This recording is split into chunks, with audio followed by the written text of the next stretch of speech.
Depois de muita expectativa, o governo federal encaminhou no fim da tarde de ontem o projeto de lei orçamentária anual de 2023 ao Congresso Nacional.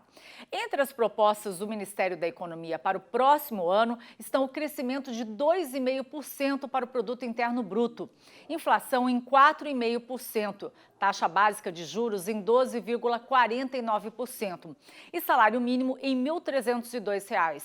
Referente ao Auxílio Brasil, o projeto orçamentário prevê o pagamento em 2023 de parcelas de R$ 405. Em relação ao agronegócio, o projeto prevê R$ 1 bilhão e 100 milhões de reais para o Programa de Subvenção ao Prêmio do Seguro Rural, o PSR, em 2023. O valor é parecido com o mesmo de 2021 e metade dos 2 bilhões de reais que o Ministério da Agricultura havia solicitado. A gente vai agora até Brasília para conversar com a repórter Paloma Santos, que tem mais informações. Boa tarde, Paloma. Boa tarde, Kelly. Boa tarde a todos que nos assistem. Exatamente, né? Depois de muita ansiedade, a gente pôde conferir finalmente aí o projeto de lei orçamentária anual. Esse documento, que é mais conhecido como PILOA, é o documento que reúne, Kelly, todas as variáveis macroeconômicas do país, né? Como você destacou aí, né? Salário mínimo, enfim, PIB, o valor, né, do Auxílio Brasil, que era tão aguardado. Esse documento, ele fixa as despesas e estima as receitas do país. O que acontece? Depois que ele é apresentado pelo Executivo ao Congresso Nacional, os parlamentares vão analisar esse documento e eles têm até dezembro para fazer a votação. No que diz respeito às pautas do agronegócio, né, como você já citou aí rapidamente, nós destacamos 3 aspectos. O primeiro deles, em relação à verba para o Ministério da Agricultura, né, para o MAPA, que sofreu uma redução de mais ou menos 2 bilhões.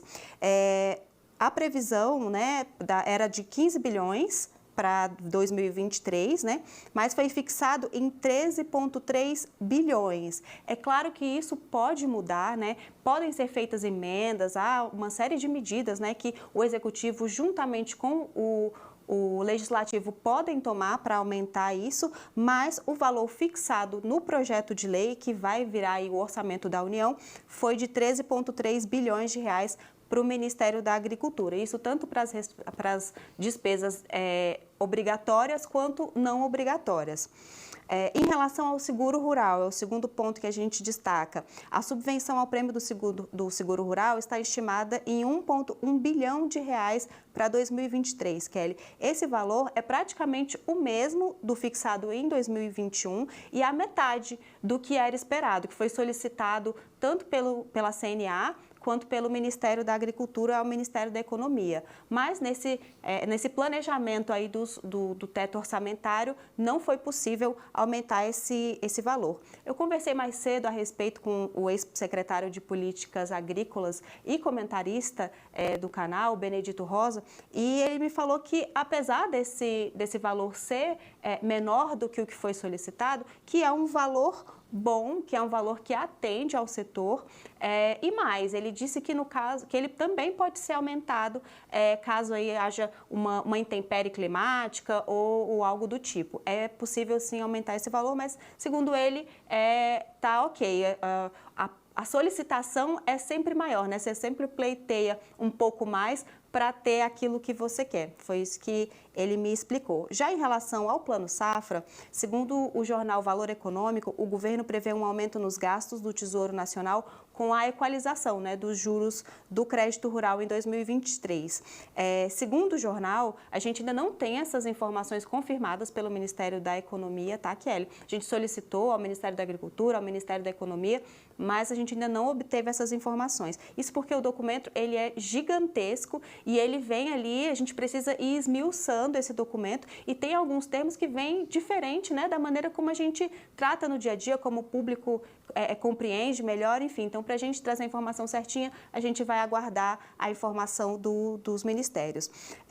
E o projeto, o PLOA, enviado ao Congresso ontem, alocou, segundo o jornal, 13,5 bilhões, né, 13 bilhões e meio de reais para custear as operações oficiais de crédito voltadas à agropecuária sustentável. E, por fim, houve aí também uma medida anunciada ontem com relação aos combustíveis. A gente teve a previsão, segundo o Ministério da Economia, né, colocou lá no documento, 80,2 bilhões de reais adicionais a incentivos tributários e outras desonerações. Nesse total, a maior parte desses recursos é referente a medidas para mitigar os efeitos dos choques dos combustíveis. As medidas foram: prorrogação da redução de PIS, COFINS e CID sobre a gasolina, etanol e GNV, né, foi de 34 bilhões. Prorrogação da desoneração do PIS, COFINS de combustível do setor produtivo, entra aí o diesel, GLP, querosene de aviação e outros, e o valor da desoneração aí foi de 18,6 bilhões. Nós vamos ouvir agora um trechinho da coletiva de imprensa ontem, onde o secretário especial do Tesouro e Orçamento do Ministério da Economia falou a respeito dessas medidas. Ele equivale a 66% de todo o esforço do governo com relação às desonerações e aos benefícios, né? Então, é um olhar do governo com relação a essa insegurança internacional e a esse olhar com relação a esse insumo que ele participa de toda a cadeia produtiva. Então, ele nos traz competitividade e, de certa forma, é importante que a gente tenha um olhar diferenciado para ele. Eu conversei a respeito, Kelly, desse assunto com o presidente do movimento Prologística, o Edeon Vaz, e ele disse que o setor recebeu com bons olhos, né, viu com bons olhos essas medidas. No entanto, ele destacou uma preocupação com os recursos destinados ao Ministério da Infraestrutura, que sofreu cortes, viu? E ele destacou a importância da infraestrutura para o setor de transportes, né? A gente sabe que a nossa produção de alimentos ela tem projeção de crescimento para o próximo ano e para os anos seguintes, e sem investimento em infraestrutura, né, se isso não for uma prioridade, a longo prazo isso pode se tornar um grande problema. E agora, né, os próximos passos. Como de costume, o projeto, o Ministério da Economia vai apresentar à Comissão Mista de Orçamento, a CMO, né, do Congresso Nacional, o documento, né, o PILOA detalhado, e aí, como eu falei, os parlamentares vão ter esse período para analisar todo o projeto do orçamento e votar. Por enquanto é isso. Obrigada aí, Paloma, pelas informações. Vamos continuar acompanhando e realmente logística é muito importante esse investimento para que a gente possa escoar a nossa safra. Não adianta produzir muito e não conseguir aí escoar, né?